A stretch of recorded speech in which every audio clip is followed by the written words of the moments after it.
हरे राम राम राम हरे हरे। जय जगत गुरु शिल प्रभुपाद की जय। हरे कृष्ण हो गया। हरे कृष्ण कृष्ण कृष्ण हरे राम हरे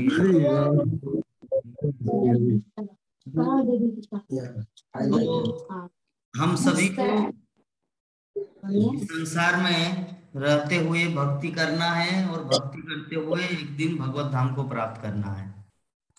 तो अच्छा है जो गीता माता जी उनको जीवन के अंत समय में हरे कृष्ण महामंत्र का कीर्तन सुनाया और वो भगवत धाम को गमन किए। जब उनका देह त्याग हो रहा था, जैसे भीष्मदेव यहाँ पे देह त्याग कर रहे थे, कृष्ण को देख रहे हैं, उसी प्रकार गीता माता जी की जो सासू माँ है, जो जीवन भर भक्तिमती थी, श्रीमद् भागवतम पढ़ते थे, भागवतम की सत्संग में जाते थे। पहले सब कुछ करते थे, बहुत भजन साधन भक्ति। तो अभी वो जो संस्कार, वो कल्चर माता जी को नॉमिनी बनाकर, भक्ति का नॉमिनी बनाकर भगवत धाम को गमन किए। तो वो इस जगत में लौट कर ना आए बल्कि भगवान के धाम चले जाए, इसी उम्मीद से हम लोग उनके लिए कामना करते हैं। तो चलिए हम लोग आज की कथा को हम लोग पुनः शुरू करते हैं, श्रीमद् भागवतम की कथा। तो आज ही मैं कल ही बोलने वाला था ये चीज, लेकिन भूल गए ये चीज, क्योंकि दो तीन नया भक्त आए थे, इसीलिए उन लोगों को हमारे फैमिली का ये दिखाते हैं। जैसे एक बार थोड़ा सा 2 मिनट के लिए गीता माता जी जुड़े थे, उसके बाद हट गए, याद आया था। ये देखिए हमारे राकेश कुमार प्रभु जी को मस्तक पे मुंडन है लेकिन है दाढ़ी। इस्कॉन का पूरा स्टैंडर्ड अभी तक हुआ नहीं। इस्कॉन का स्टैंडर्ड लाने के लिए दाढ़ी और मस्तक मुंडन दोनों करना होगा। तो चलिए प्रभु जी जब मायापुर आएंगे तो हमारे ब्रह्मचर्य आश्रम का जो सैलून है वहां पे बोलेंगे, प्रभु जी ये हमारे राकेश कुमार प्रभु जी, इनको दाढ़ी मूछ और मस्तक पूरी तरह से क्लीन करके प्रभुपाद का अनुयायी बना दीजिए। तो प्रभु जी भी उसी उम्मीद से गए थे, दिल्ली में किसी का देहांत हो गया तो उनके भोज कार्य के लिए गए थे। ये ठंडे में बहुत लोग मरते हैं, हमारे गांव में भी हम जब देखते थे ये ठंडा, क्या किया जाए। चलिए, आत्मा न मरता है, भगवत गीता में क्या कहा गया है, न हन्यते हन्यमाने शरीरे। आत्मा का न तो जन्म होता है न मृत्यु होता है। नायं भूता भविता न भूयो अजो नित्य शाश्वतो पुराणो न हन्यते हन्यमाने शरीर। ये अजन्मा नित्य, ये कभी मरता नहीं, शाश्वत है। तो आज का हमारा श्लोक है 36 नंबर श्लोक। तो 36 नंबर श्लोक में भीष्मदेव भगवान श्री कृष्ण को क्या बोल रहे हैं कि जब युद्ध क्षेत्र में अर्जुन अपने समक्ष सैनिकों तथा सेनापतियों को देखकर अज्ञान से कलुषित हो लग रहा था, तो भगवान ने उसके अज्ञान को दिव्य ज्ञान प्रदान करके समूल नष्ट कर दिया। उनके चरण कमल सदैव मेरे आकर्षण के लक्ष्य बने। इससे क्या, ये श्लोक, इस स्तुति से हम लोग को क्या समझ में आ रहा है कि कभी कभी हम लोग इस जगत में रह के दुखी होते हैं, रोते हैं, कोई हमारा प्रिय व्यक्ति छोड़ के चला गया, या हम लोग बहुत ही दुखी है, मुझे इतना क्यों कष्ट मिलता है। तो ये सब चीज के लिए हम लोग दुखी होते हैं। लेकिन दुखी हम लोग क्यों होते हैं? अर्जुन क्यों दुखी हुआ था? प्राणमोहन प्रभु, अर्जुन क्यों दुखी हुआ था? क्योंकि वो भौतिक कॉन्सेप्ट में था, भौतिक वातावरण में, कि मैं उनका बेटा था, मैं उनकी बेटी थी, वो मेरी माँ थी, वो मेरा माँ था। तो ये मेटेरियल कॉन्सेप्ट के कारण दुख। लेकिन अर्जुन को जब भगवान श्री कृष्ण भगवत गीता का दिव्य ज्ञान दिया, तब अर्जुन क्या बोले कि करिष्ये वचनम तव, हे कृष्णा मैं अभी आपका वचन पूरा करूंगा। इंस्पिरेशन प्राप्त हो गया। तो इससे हम लोग को क्या पता चलना चाहिए? भगवत गीता श्रीमद् भागवतम क्या है? दिव्य ज्ञान देता है, आनंदमय जीवन देता है। हम सबको आनंदमय जीवन देगा ये श्रीमद् भागवतम की शिक्षा। भगवत गीता में क्या कहा गया है कि नहीं ज्ञानेन सदृशम पवित्रम यह विद्यते। इस संसार में पवित्र ज्ञान, दिव्य ज्ञान से बढ़कर कुछ भी नहीं है। और उसके बाद श्लोक क्या है? सबिंदते योग संसिद्धिम कालन आत्मनि विंदति जत स्वयं योग संसिद्ध। हाँ, नहीं ज्ञानेन सदृशम पवित्रम यह विद्यते जत स्वयं योग संसिद्ध कालेन आत्मनि विंदति। मतलब ये जो पवित्र ज्ञान, ये दिव्य ज्ञान है, भगवत गीता श्रीमद् भागवतम का ज्ञान क्या है? नहीं ज्ञानेन सदृशम पवित्रम विधि। संसार में इससे, ये दिव्य ज्ञान से बढ़कर कुछ पवित्र वस्तु है ही नहीं। कोई फिल्म स्टार है, किसी के पास करोड़ों की संपत्ति है, किसी के पास बहुत बीघा जमीन है, किसी के पास 10-15 अकाउंट में बैलेंस पूरा ठूस ठूस करोड़ों करोड़ रुपया भरा हुआ है, सब कुछ है। लेकिन भगवान श्री कृष्ण क्या बोले? संसार में सबसे पवित्र वस्तु क्या है? नहीं ज्ञानेन सदृशम, कंपेयर टू दिस नॉलेज, नहीं ज्ञानेन सदृशम पवित्रम ही विद्यते। इससे बढ़कर पवित्र, इससे अच्छा चीज इस संसार में है ही नहीं। और इसका रिजल्ट क्या है? इससे क्या प्राप्त होगा हम लोग को? राकेश कुमार प्रभु, इसका रिजल्ट है जब स्वयं योग संसिद्ध। योग मतलब हमारे मनुष्य जीवन का जो संसिद्धि, परफेक्शन जो है, जब स्वयं योग संसिद्ध कालेन आत्मनि विंदति। कालेन आत्मनि, काल मतलब समय और विंदति मतलब आनंद। जथा समय हम लोग को आनंद मिलेगा। ये जो हम लोग अभी कष्ट करके श्रीमद् भागवत की कथा श्रवण कर रहे हैं, श्रीमद् भागवतम की क्लास को समझ रहे हैं, ठीक है, इसका रिजल्ट कब मिलेगा? कालेन आत्मनि विंदति, वो समय आएगा। वो जो एग्जाम्पल पहले दे चुके हैं, रात में कहीं पर हम लोग जा रहे हैं टॉर्च लेकर, ठीक है, तो एक झुंड है, तो झुंड को देख के लग रहा है कि यहाँ पे एक बहुत बड़ा सा बाघ बैठा हुआ है। तो क्या होगा?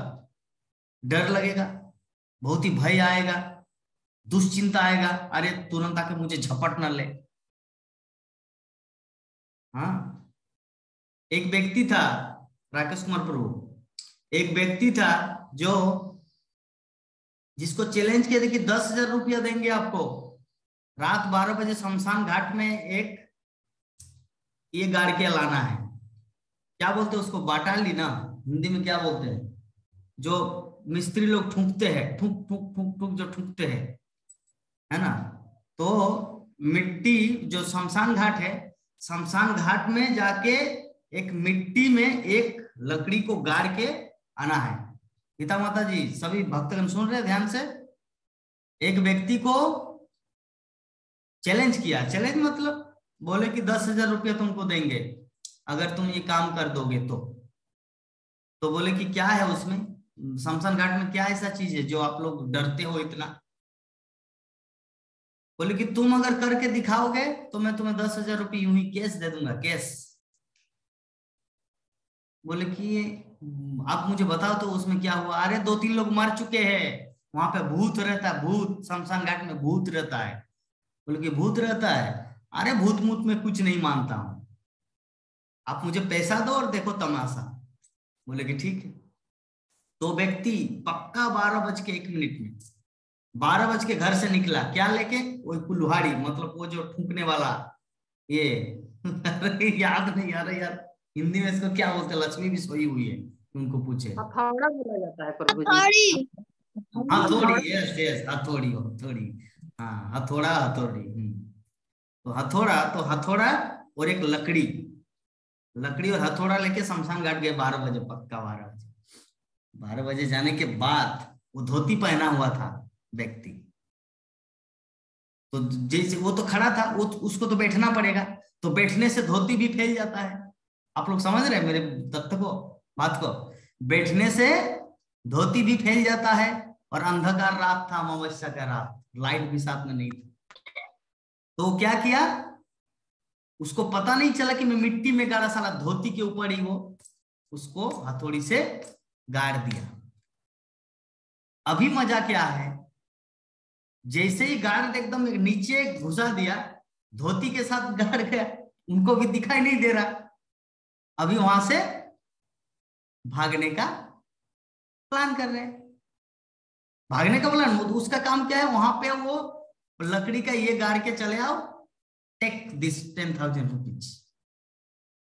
तो बेचारा ऐसे किया, तो जैसे ही वहां से रिटर्न आ रहे थे मुड़ के, धोती के साथ गाड़ा हुआ है, तो बोले कि मेरा भूत जो है ना, आलिंगन कर लिया मुझे, भूत मुझे पकड़ लिया, अभी वहां से जाने नहीं दे रहा है।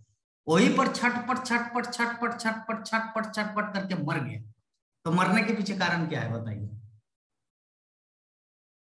गीता माता जी बोलिए। एक एक करके। आत्मविश्वास की कमी। हाँ, आत्मविश्वास की कमी। आत्मविश्वास की कमी। चलिए आपका नंद किशोरी माता जी, आप बताइए, सब एक एक पॉइंट बताइए, क्या कारण था मरने का? प्रभु जी, उसको तो डर हो गया, धोती जब वे लकड़ी में जब नीचे ही हो गया, तो वह तो भागने लगा, तो उससे तो भागा नहीं गया। भागा जब नहीं गया, वो तो धोती फंसा हुआ है, बस वह धोती के चलते ही मर गया। हाँ और ठीक है, समझ गए। चलिए प्राणमोहन प्रभु जी, आप अपना पॉइंट बताइए।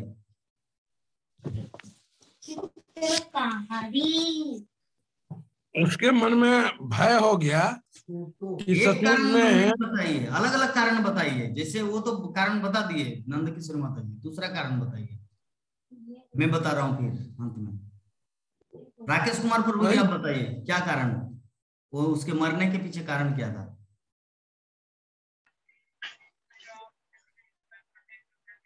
एक डर ही एक प्रकार का प्रभु जी। डर, ठीक है, खैर वो तो है ही, वो तो मूल कारण है डर। तो क्यों ऐसा डर हुआ, मेरा प्रश्न भी दूसरा है, क्यों? क्यों के पीछे विवाह माता जी बोल पाएंगे कुछ? क्यों क्यों मरे? अज्ञान और भय। अज्ञान और भय। चलिए अभी मैं बोल रहा हूं, उसके मरने का एक ही कारण था, क्या? अंधकार और अज्ञान। अंधकार था, रात में दिखाई नहीं दे रहा कि मेरा धोती फंसा हुआ है, कोई भूत मुझे नहीं पकड़ा है। क्या डर था? अंधकार, अंधकार में कुछ दिखाई नहीं दिया, अज्ञान। तो व्यक्ति मरा अज्ञानता के कारण, भय के। अंधकार और अज्ञान, ये दो चीजें मूल कारण। बाकी बहुत सारे रीजन है कि वो फील कर रहे हैं ऐसा, ये विभिन्न बहुत सारे हजारों कारण हो सकता है, लेकिन मूल कारण दो चीजें। पहला क्या? अज्ञान। दूसरा क्या? अंधकार। तो अज्ञान कहां से हुआ? अंधकार से। अंधकार था जिसके कारण उसको दिखाई नहीं दिया कि मेरा धोती फंसा या कोई मुझे पकड़े है ना। अगर वो लाइट रहता, अगर वो दिन रहता, तो दिन में ऐसा उनका मरने का कोई चांस नहीं, उनको तो पता आ रही है तो मेरा धोती फंसा हुआ है। तो अज्ञान, अंधकार।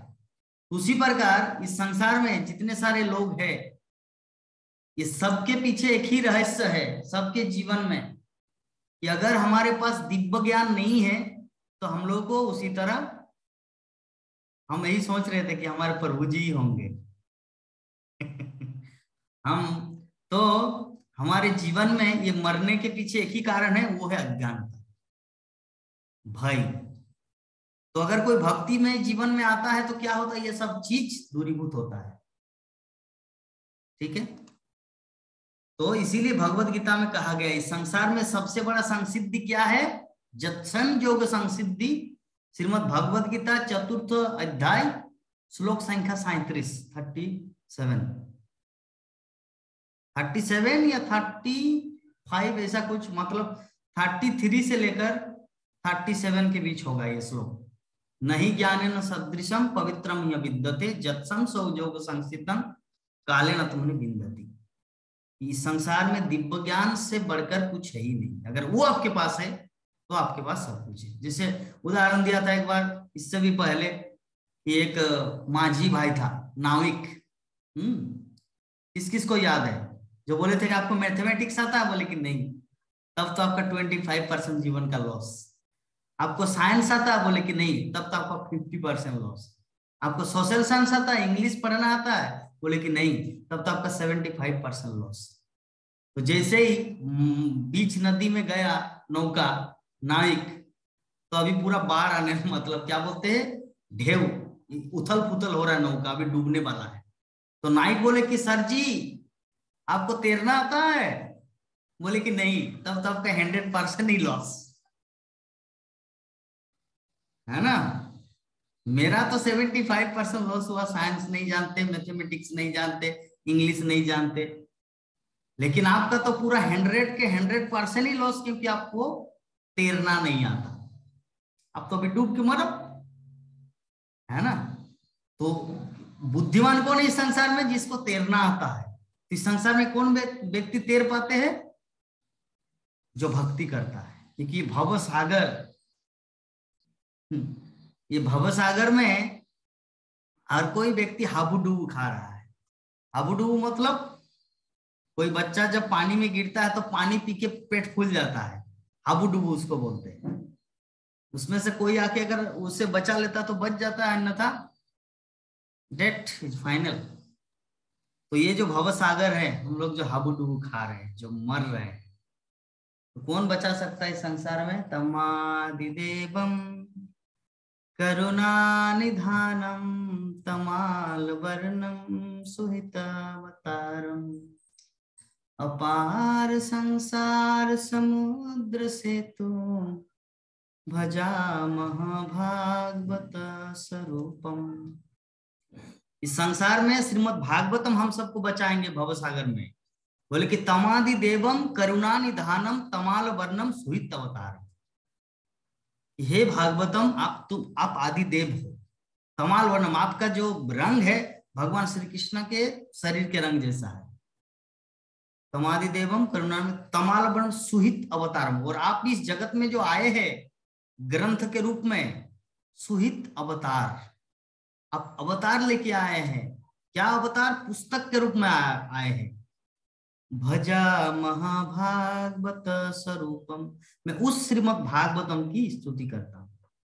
तो ही श्रीमद् भागवतम हमारे जीवन में सौभाग्य के रूप में आया है, श्रीमद् भागवत। तो भीष्मदेव प्रार्थना कर रहे हैं, भगवान श्री कृष्ण को स्तुति कर रहे हैं। तो श्रील प्रभुपाद तात्पर्य में बहुत कुछ पॉइंट हम सबको बताए हैं।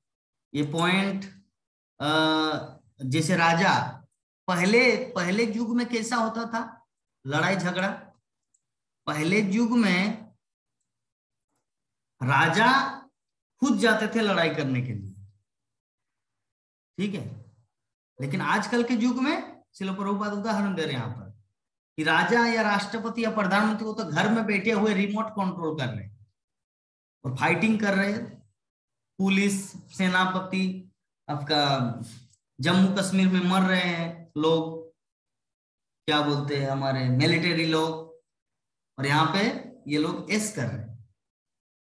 प्रजातंत्र का युग, ये कलि युग का प्रभाव है।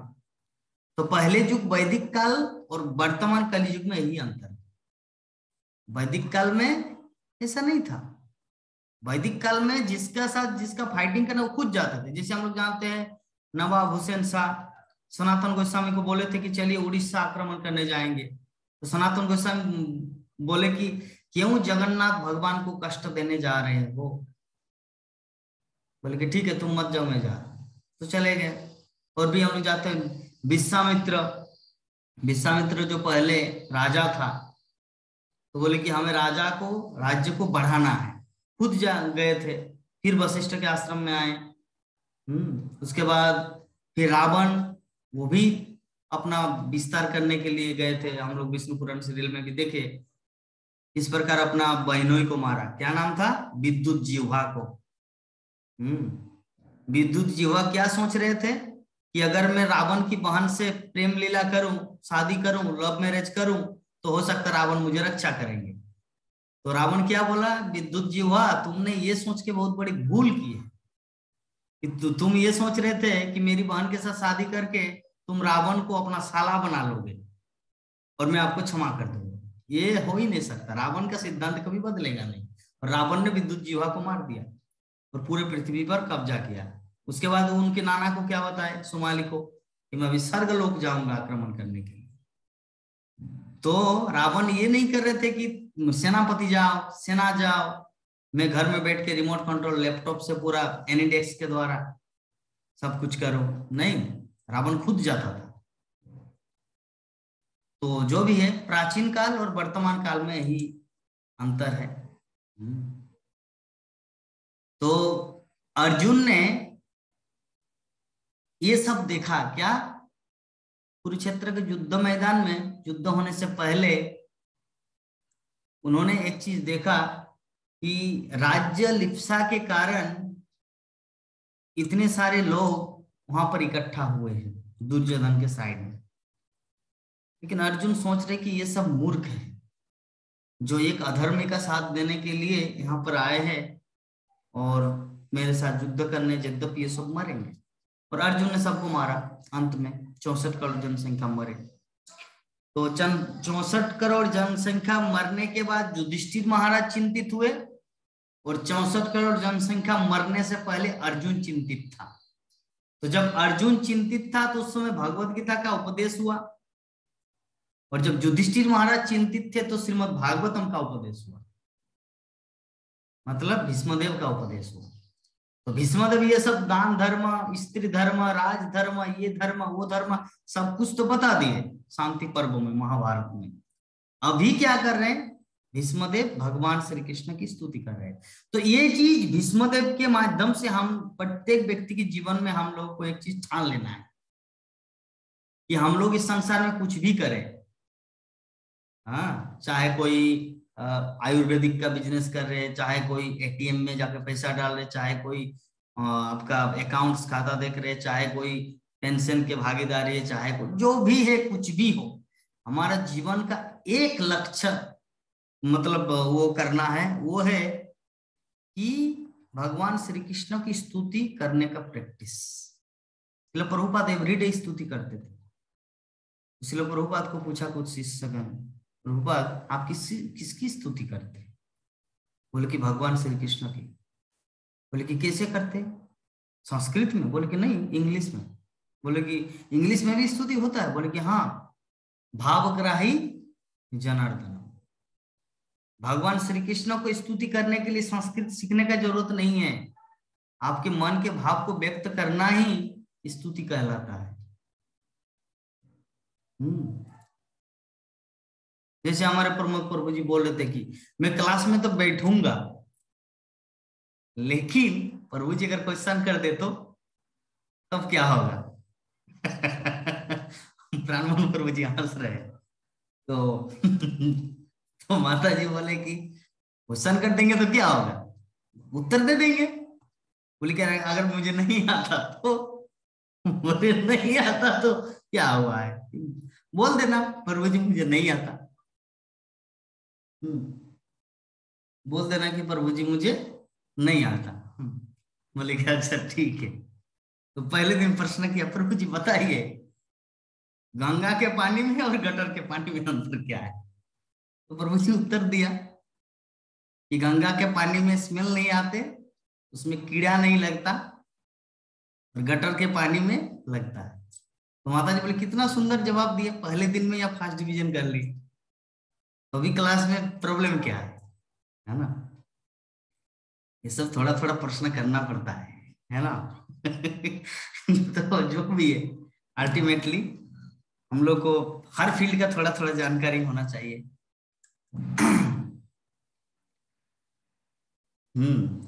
तो ये जो भौतिक बंधन है, हम सब जो इस संसार में फंस गए हैं, भौतिक बंधन, भगवत गीता में संसार के बद्ध जीवों के उद्धार के लिए सुनाई गई, जिससे शरीर को मिथ्या ही आत्मा न मान बैठे और परमेश्वर के साथ आत्मा के नित्य संबंध को पुनः स्थापित कर सके। भगवत गीता किस लिए कहा गया? श्रीमद् भागवतम का उपदेश, भगवत गीता, ये सब के पीछे एक ही रहस्य है कि हम सब जो है ना शरीर को ही आत्मा मान बैठे। जैसे माता जी जो बैठ के श्रीमद् भागवत कथा सुन रही है, माता जी कौन है प्रभु आपका? आप ये कीजिए, कौन है? मेरी मम्मी है। अच्छा, आपकी माँ है। अच्छा, जी। अभी आपकी माँ जो है अभी वो वृद्धावस्था में आ गई है। तो अभी माता जी क्या सोच रही है कि मेरी भूमिका, मेरी नातनी या मेरी पोती जो भी है, तो वो अभी छोटी बच्ची है, मैं एक वृद्ध महिला हूं। माता जी के मन में ये फीलिंग आ रही है। तो ये सब कॉन्सेप्ट कहां से है? देहात्म बुद्धि के कारण। तो हम सबको क्या करना है, ये देहात्म बुद्धि के रिश्ते से दूर, मतलब अपने आत्म तत्व को जानना है। कि पहले तो एक दिन ऐसा था कि जब माता जी सोच रही थी कि मैं एक बच्ची थी, कभी तो ऐसा दिन था कि आप युवती बनी, कभी तो ऐसा दिन था, इस तरह चेंजिंग करते करते करते करते अभी आप वृद्धावस्था में आए। तो इसका मतलब क्या चीज चेंज हो रहा है हमारे लाइफ में? हमारे लाइफ में चेंज हो रहा है हमारा बॉडी, हमारा शरीर।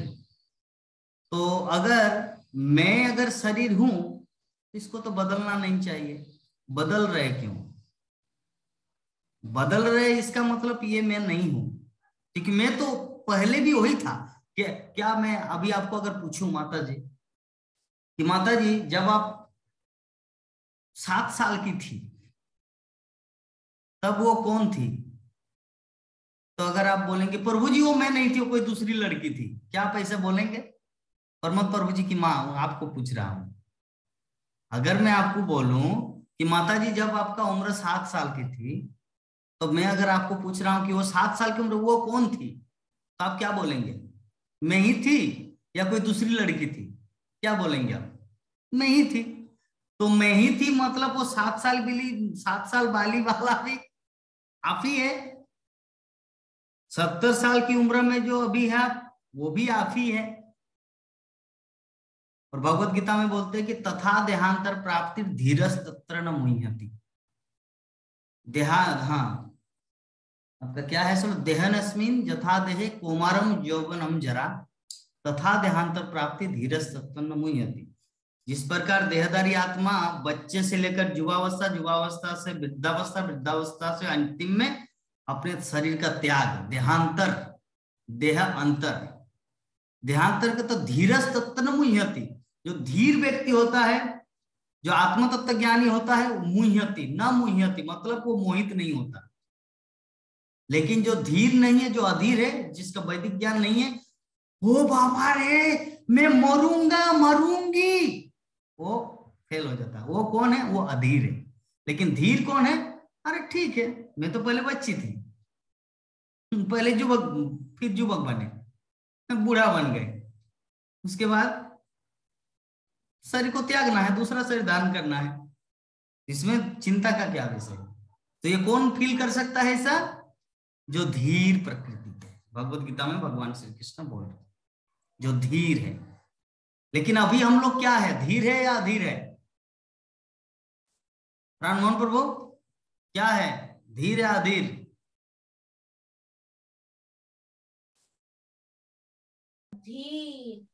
हाँ, अधीर। अधीर अधीर। कैसे है अधीर? अभी धैर्य नहीं है ना, नहीं है। धीर का अर्थ वो नहीं है। धीर का अर्थ धैर्य और अधैर्य का नहीं। धीर मतलब आत्मज्ञानी और अधीर मतलब देहात्म बुद्धि वाला व्यक्ति।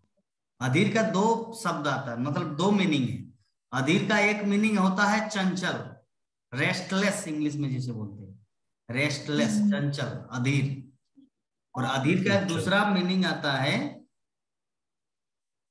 जो धीर नहीं है, मतलब जो आत्म साक्षात्कार किया हुआ व्यक्ति नहीं है, जो अभी भी देहात्म बुद्धि में पड़ा हुआ है कि मैं पहले बच्चा था, अभी युवक, बाद में बूढ़ा बनूंगा। यह है देहात्म बुद्धि। तो श्रील प्रभुपाद तात्पर्य में क्या लिख रहे हैं अंत में? श्रील प्रभुपाद तात्पर्य में लिख रहे हैं, ये आज के जो श्लोक है, श्लोक के अंत में लिख रहे हैं कि भगवत गीता क्या है? ग्रंथ संसार के बद्ध जीवों के उद्धार के लिए सुनाई गई। भगवत गीता किस लिए सुनाई गई?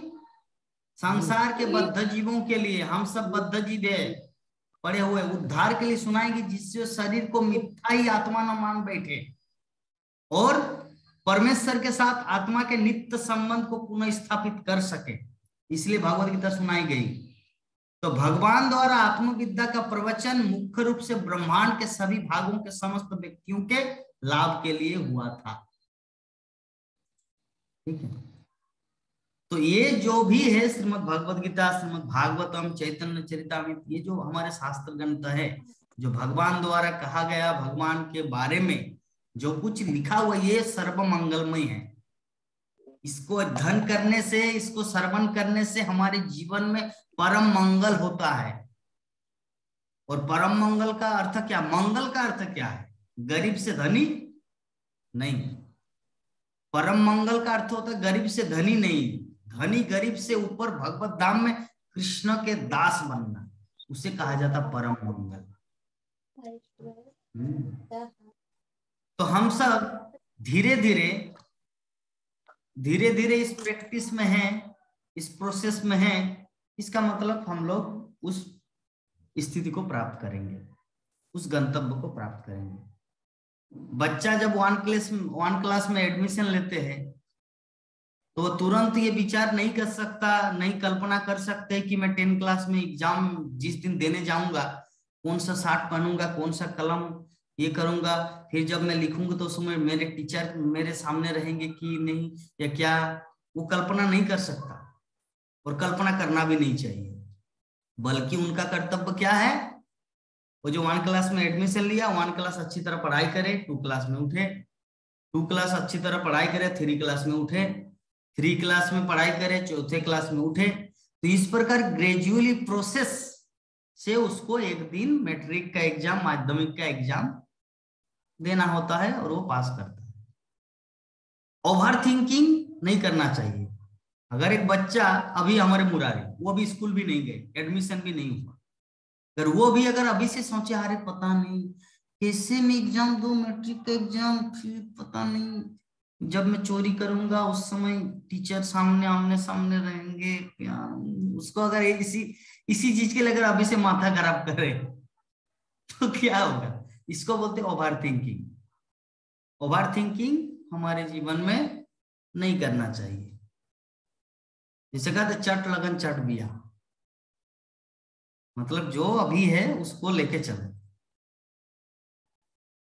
उतना भविष्य के बारे में मत सोचिए, जो अभी जो वर्तमान प्रोसेस है, वर्तमान में क्या है, अभी हमारा काम क्या है?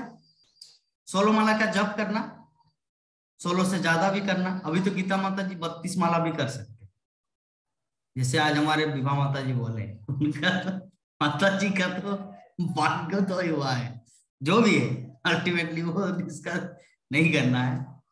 तो 32 माला से ज्यादा जप कर सकते हैं। जप करेंगे, भगवत गीता पढ़ेंगे। कल से अभी तक, कल फोन किया, क्या कर रहे माता? भगवत गीता पढ़े।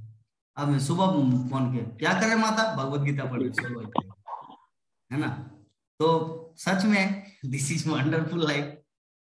तो इस प्रकार हम लोग भगवान को प्राप्त कर सकते हैं, भगवत धाम को जा सकते हैं अभी के प्रोसेस से। अभी कुछ समझ में नहीं आएगा। प्रमोद प्रभु जी, आप समझ रहे मैं क्या बोलना चाह रहा हूं? अभी हम लोग इस भक्ति जीवन में 1 क्लास है, तो 1 क्लास है तो भगवत धाम जाना मतलब मैट्रिक में फाइनल एग्जाम देना, ठीक है? तो वो तब आएगा। अभी क्या करना? मुझे भागवतम क्लास ज्वाइन करना है, हरिनाम जपना है, भक्तों का संग करना है, निरामिष खाना है, लोगों के बारे में कोई गलत नहीं सोचना है, यथासंभव दूसरों के अच्छे के लिए सोचना है। मुझे भक्ति प्राप्त हुआ है, दूसरे लोग कैसे प्राप्त हो, ये सब अच्छे विचार के द्वारा अपने जीवन को ढालना। भगवान मुझे भगवत धाम ले जाएंगे या नरक में भेजेंगे या कहाँ भेजेंगे, उसका मामला है, ठीक है ना? तो ये हम लोग को करना है। तो इस प्रकार हमारे पास अभी समय है 5 मिनट है, और उसके बाद अगर भक्तगण का और भी प्रश्न रहे तो हम लोग पुनः नया लिंक जोड़ सकते हैं। तो चलिए, अगर किसी भक्त का कुछ प्रश्न हो तो प्रश्न कर सकते हैं। हरे कृष्ण।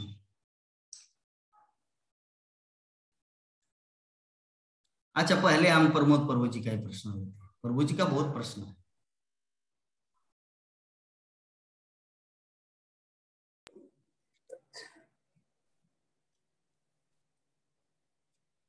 बोलिए प्रभु जी। अभी तक कुछ नहीं, अभी तक कुछ नहीं है प्रभु जी। अच्छा, अभी तक कुछ कल जैसे बोले कि माँ काली की पूजा में मिठाई का भोग नहीं चढ़ता, तो उसी प्रकार कुछ तो होगा। अच्छा ठीक है, तब तक आप माइंड में ये कीजिए। विभिन्न प्रकार का प्रश्न होता है। जो प्रभु जी, कल तो मेरे घर में बैलून नहीं था, अभी बैलून कैसे आया? आप इसका जवाब दे सकते हो? तो मैं बोलूंगा हो सकता है किसी का बर्थडे था। तो जो भी है, हाँ मुरारी, क्या प्रश्न है बताइए। प्रभु जी, भ्रम क्या है? क्या? ब्रह्म ब्रह्म ब्रह्म ब्रह्म क्या है? ब्रह्म ब्रह्म मतलब आत्मा, या ब्रह्म मतलब भगवान, दोनों होता है। ब्रह्मभूत ब्रह्मा, ठीक है। ब्रह्म मतलब आत्मा को कहा जाता है ब्रह्म, और ब्रह्मा का मतलब अलग है। ब्रह्म मतलब आत्मा, ठीक है। अध्यात्म क्या है? प्रभु जी, आध्यात्मिक क्या है? आध्यात्मिक मतलब वही दिव्य, स्पिरिचुअल। जैसे एक मिट्टी है, एक सीमेंट है, तो मिट्टी को अगर वैदिक मान लेंगे तो आध्यात्मिक सीमेंट है। उसका जो मजबूती है वो पानी में दोनों से भी धोएगा नहीं। आपका घर सीमेंट का बना हुआ है, मेरा घर मिट्टी का बना हुआ है। जैसे पानी गिरेगा वो बह के चला जाएगा, लेकिन सीमेंट के घर में गिरने से भी वो धुएगा नहीं। तो आध्यात्मिक सीमेंट को मान लीजिए और वैदिक मिट्टी को, क्या होता है? ठीक है। प्रभु जी, पुनः जन्म क्या होता है? वापस से जन्म पुनर्जन्म मतलब अभी हम लोग मरेंगे और उसके बाद एक नया जन्म लेंगे, उसको कहा जाता है पुनर्जन्म। क्या ये होता है? क्या, वो क्या होता क्या है? होता है क्या मतलब? वैसा नहीं प्रश्न है प्रभु जी। हाँ ये पूछ रहा है कि पुनर्जन्म होता है क्या? जी, क्यों नहीं होगा, पुनर्जन्म होता है। प्रभु जी बोल रहे हैं कि जब पुनः जन्म, जब हम लोग देह त्याग करते हैं तो उसके कितना दिन बाद हम लोग का जन्म होता है? वो मान लीजिए कि आपको तो सबको एक बार नरक जाना पड़ता है, मतलब नरक जाने से पहले जमलोक जाना पड़ता है। तो जमलोक में वहां पे आपका हिसाब किताब देखा जाता है कि आपके अकाउंट में कितना बैलेंस है, आईसीआईसी में कितना है, एचडीएफसी में कितना है, पीएनबी में कितना है, आईओबीए में कितना है, बैंक ऑफ इंडिया में कितना है, हाँ भागवतम क्लास में कितना डोनेट किए, मायापुर धाम में जाके राधा माधव के बॉक्स में कितना दिए, हाँ इस्कॉन डिवोटी जब आते हैं उन लोगों को प्रसाद खिलाया कि नहीं। तो ये जब अकाउंट, हमारा आध्यात्मिक अकाउंट, इस अकाउंट में हम लोग ये सब जो है ना जमराज देखते हैं, चेक करते हैं। उसके बाद ठंडे के दिन में आप मच्छरदानी के अंदर सोए थे या बाहर, कितना मच्छर को मारे थे, तो ये सब अकाउंट जोड़ होता है, ठीक है। तो पाप का भी और पुण्य का भी, ये दोनों का अकाउंट जोड़ने के बाद जो कंक्लूजन आता है उसी के अनुसार उसको देह मिलता है। कुछ दिन। और प्रभु जी, सूक्ष्म शरीर क्या है? सूक्ष्म शरीर मतलब ये जो हम लोग रात में सोते हैं और सपने में जो घूमते हैं, वो जो शरीर, उसको कहा जाता है सूक्ष्म शरीर। प्रभु हरे जी, कृष्ण। को रात में डरावने डरावने सपने आते हैं, उसको हम लोग कैसे बंद कर सकते हैं? रात को सोने से पहले भगवान श्री कृष्ण का बुक पढ़ना चाहिए। अगर आपके पास बुक नहीं है तो लक्ष्मी माता जी जो क्लास देते हैं उसको क्लास को सुन के सोना चाहिए। तो उठ जाओ तो फिर सपना नहीं आएगा। हरे कृष्ण प्रभु जी। हाँ माता। उठ जाना ना। ये है एक कि राज्य लिप्सा के कारण क्या होता है? राज्य लिप्सा के कारण वह अपने लिप्सा मतलब स्वजनों होता है इच्छा।